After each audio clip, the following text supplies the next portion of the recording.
Sige kuya, pihit mo pa, wala pa rin. Ayan ma, pinihit ko na, wala pa rin ba? Ayan na kuya, may signal na ulit. Ay, ano ba yan? Nawala na naman.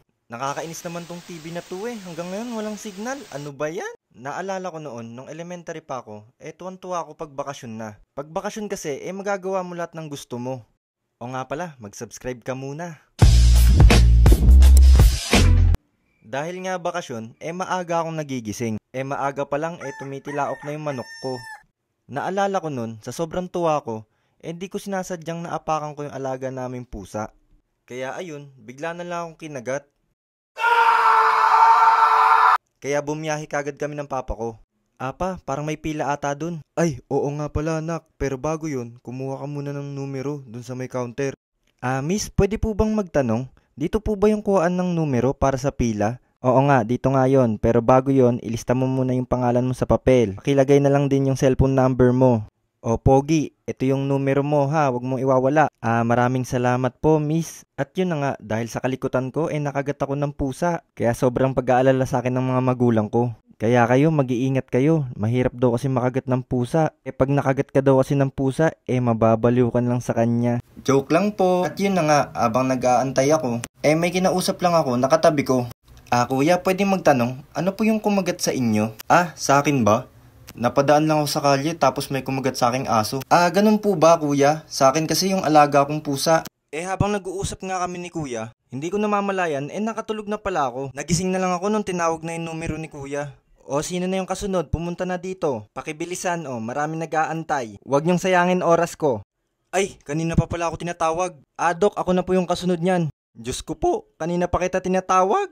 Nung nasa loob na nga si kuya, kinakabahan na ako. Paano ba naman, takot ako sa karayom Tapos, sabayan pa ng init ng ulo ng doktor. Baka din siguro sa haba ng pila kaya ganun. Yung susunod, pumunta na dito. Number 67. Pakibilisan na lang marami pa akong mga pasyente. Kuya, kamusta po? Masakit po ba yung turok sa inyo ng doktor? Sa totoo lang, Pogi, hindi naman ganun kasakit. Parang kagat lang ng langgam. Dok, papunta na po.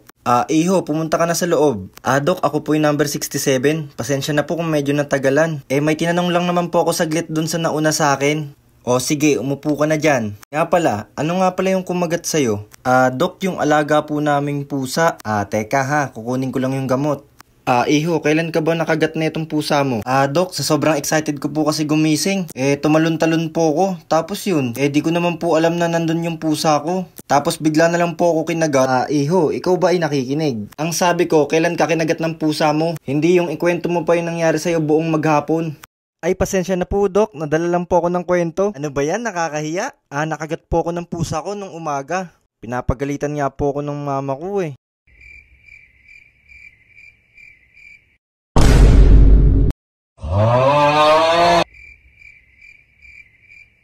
Dok, masakit po ba yan? Pwede po padahan-dahan? Ano ka ba? Hindi masakit to. Parang hindi ka naman lalaki. Pasensya na po, Dok. Takot po kasi ako sa karayom Diyos ko po, Rute, ang sakit. Buti naman tapos na, Dok. Totoo nga yung sinabi mo na parang kagat lang ng langgam. Diba? Parang kagat lang ng langgam. Sabi sa'yo At yun na nga, nung matapos akong maturukan, pinapabalik ako ng doktor. Meron pa daw kasing 2 natitirang turok. Ang akala ko kasi isang turok lang. Tapos may pang-4 pa daw na turok. Kailangan daw kasi obserbahan yung pusa. Pag namatay daw kasi to, ibig sabihin may rabies daw yun. At yun na nga, natapos na nga yung turok sa akin. Ang alam ko 3 beses lang ako tinurukan nun. Sakto nung pauwi na ako, nakita ko mga kaibigan ko. Uy Jin, kamusta? Balita ako, nakagat ka daw ng pusa nyo Oo pre, nakagat ako ng pusa namin. Kaya yun, napagastos tuloy magulang ko. Tapos pagkahaba-haba pa ng pila. Nako pre, mag-iingat ka na sa susunod. Nga pala, nakita mo ba yung pinsang ko pre?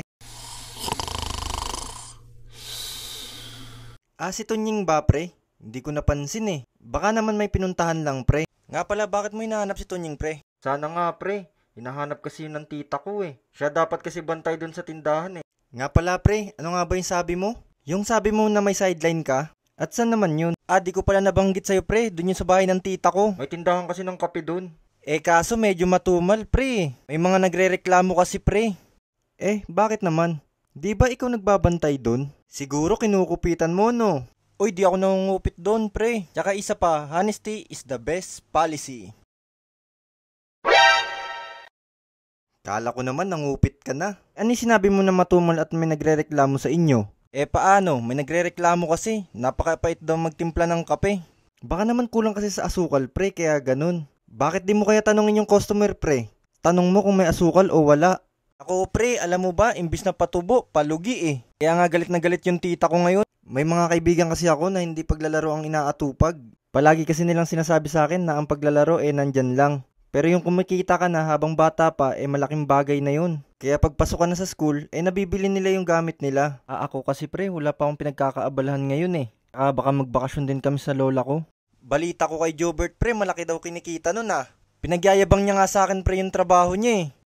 Uy Bert, kamusta? Tagal nating hindi nagkita pare ah. Uy pare, long time no see. Nga pala pare, balita ko, nakagat ka daw ng pusa nyo ah. Pero mukhang okay ka naman pare. Oo pre, nakagat nga ako ng pusa. Ang hassle nga lang pabalik-balik. Tapos 3 beses na din akong naturukan. Pero pre, ayos yan, buti naturukan ka naman. Yung tita ko kasi, nakagat din yun ng aso. Hindi kasi nagpa-inject yun ng anti-rabies pare. Ano na nangyari sa tita mo pre? Ayun pre, gumagala sa gabi, tas tahol ng tahol. Hindi, joke lang no. Tsaka okay naman yung tita ko, ayaw niya kasi magpaturok eh. Magastos daw kasi. Nga pala pre, balita ako, may trabaho ka na daw ah. San ka nga pala napasok? Oo pre, call center. Di nga pre, seryoso ka? Tsaka ilang taong ka pa lang pre, alam mo ba yun? Ang pagkakaalam ko may requirements dyan. Wala pre, rekta pasok doon no.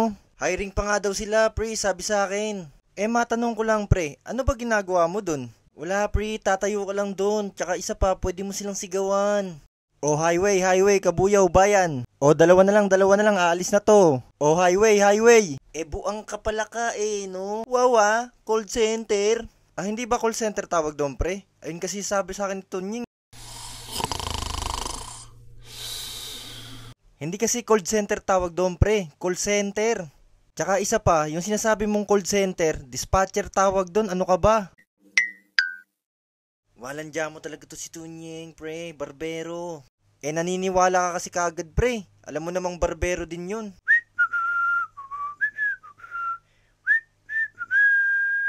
Uy, kayo pala yan. Baka pwedeng pakisubscribe naman ng channel ko. Pre, ano nga ba yung sasabihin ko? Okay. Pasubscribe naman ng channel ni Eugene, guys. Uy, pre, pasabi naman na isubscribe naman nila ako. Pasensya na pre, lutang lang. Nga pala guys, subscribe nyo si Eugene. Paano ba yan? Huwag nyong kakalimutan i-subscribe yung channel ko ha. Huwag nyo rin kalimutan na i-click ang notification bell para updated kayo sa susunod na animation na gagawin ko. Paano ba yan? Abangan nyo lang yung susunod na gagawin kong animation ha. Paalam!